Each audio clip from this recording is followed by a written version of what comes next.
Hello viewers, আশা রাখি সবাই ভালো আছেন। চলে আসলাম আজকে আমরা নতুন আরেকটি ভিডিও নিয়ে। আজকে আমরা এই ভিডিওতে আলোচনা করব যে আপনি কি গ্রামীণ ফোন এবং রবি শেয়ার নিয়ে চিন্তিত কিনা।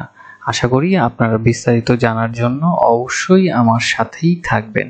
এবং একটি কথা না বললেই নয়, শেয়ার বাজার ঝুঁকিপূর্ণ জায়গা, তাই জেনে বুঝে বিনিয়োগ করার চেষ্টা করবেন এবং এখানে কোনো ধরনের বাই সেল নির্দেশনা দেওয়া হচ্ছে না। আমরা যে শুধু চিন্তিত তা না, আসলে টোটাল এই সেক্টরের বিজনেস যে রবি এবং গ্রামীণ ফোন, তারাও প্রচুর আমাদের থেকে বেশি চিন্তিত। তার প্রথমত যদি আমি কারণ বলি, তাহলে হচ্ছে যে যত সময় যাচ্ছে এই ব্যবসার গ্রোথটা আপনার কমে আসছে। কি কারণে দেখেন, এখন আমরা ডিপেন্ডেন্ট হয়ে যাচ্ছি ডাটার প্রতি। আজ থেকে 2000 যেখানে 3, 4, 5 সালে যখন হচ্ছে যে আপনার ভয়েসের প্রতি ডিপেন্ডেন্ট ছিল, ডাটার প্রতি আসলে আমাদের এত পরিচিত ছিল না, তখন কিন্তু সেই বিজনেস গ্রোথটা যে হারে বাড়তো, এখন কিন্তু সে হারে সেই বিজনেসটা বাড়ছে না। এটা হচ্ছে যে সবচেয়ে বড় জিনিস, যার কারণে হচ্ছে যে যত সময় যাচ্ছে এই বিজনেসটা আপনার ডাইভার্সিটি হচ্ছে। দেখা যাচ্ছে যে যখন একটা টাইমে ছিল যে অনেক ধরনের, দেখেন আপনি তাদের উইংসগুলো ছিল বিজনেসের। প্রথমত হচ্ছে যে তার ভয়েস কল, এরপরে চলে গেল আমরা একটা টাইমে প্রচুর পরিমাণে দেখা যেত যে SMS দিচ্ছিলাম একজন আরেকজনকে, অথবা হচ্ছে কি আপনার অনেকে কলার টোন সেট করা ছিল। যত সময় যাচ্ছে এই জিনিসগুলো কমে যাচ্ছে। হয়তো SMS মার্কেটিংটা অনেক বৃদ্ধি পেয়েছে অর্গানাইজেশন হিসেবে, কিন্তু অ্যাজ এ পার্সোনাল হিসেবে SMS এর প্রতি আসলে আমরা সেটা সুইচ করে চলে যাচ্ছি অন্যান্য আপনার সোশ্যাল মিডিয়া প্ল্যাটফর্মের দিক থেকে সেটা দেওয়ার জন্য। যার কারণে হচ্ছে যে এই ব্যবসাগুলো যত সময় যাচ্ছে আপনার গ্রোথ কমে যাচ্ছে। এবং আমরা যদি খেয়াল করি যে গ্রামীণ ফোনের গত লাস্ট কয়েকটা বছরের প্রফিটের দিক থেকে, তাহলে দেখব যে যেখানে 2020 সালে যে পরিমাণে ব্যবসা হয়েছিল সে পরিমাণে কিন্তু 21 সালে ব্যবসা হয়নি। এবং এখনো যদি আমরা কম্পেয়ার করি 2022 সালের সাথে, তাহলে সেখানে দেখা যাবে যে ইপিএস আপনার বৃদ্ধি পেয়েছে, কিন্তু সেরকম আশারূপভাবে এতটা ভালো ইপিএস বৃদ্ধি পায়নি। তার মানে বোঝাই যাচ্ছে যে এখানে যত সময় যাচ্ছে যে এর আশপাশ জুড়েই আসলে এর প্রফিটটাই থাকবে, এর থেকে বেশি কোনো আমরা ভালো কিছু দেখতে পাচ্ছি না। আমরা যদি এই কোম্পানির যদি একটু গ্রাফটা দেখার চেষ্টা করি দীর্ঘদিনে, তাহলে দেখবেন যে এখানে আসলে দীর্ঘদিন ধরে একটা ডাউন ট্রেন্ডে আছে। এবং 2021 সাল থেকেই আমরা দেখতে পাচ্ছি কন্টিনিউ 1 বছর ধরে তারা ডাউন ট্রেন্ড হয়ে এখন বর্তমানে ফ্লোর প্রাইসে আছে, যেখানে 2020 সালে আপনার কিছুটা আপ ট্রেন্ড হয়।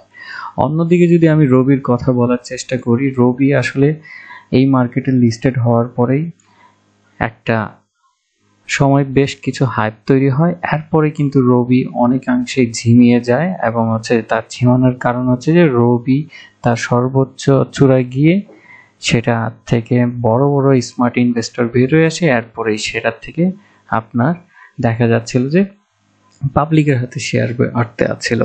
এবং বর্তমানে এই কোম্পানিটি দেখা যাচ্ছে যে প্রায় 30 টাকায় পৌঁছেছে যে।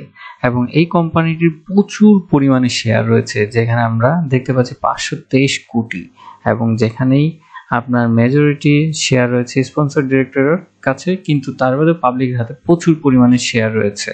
এবং এই কোম্পানিটির আরেকটু খারাপ অবস্থার কারণ হচ্ছে ক্রমাগত হারে তাদের দেখা যাচ্ছে যে গত বছরের তুলনায় এই বছরও ইপিএসটা কমে এসেছে।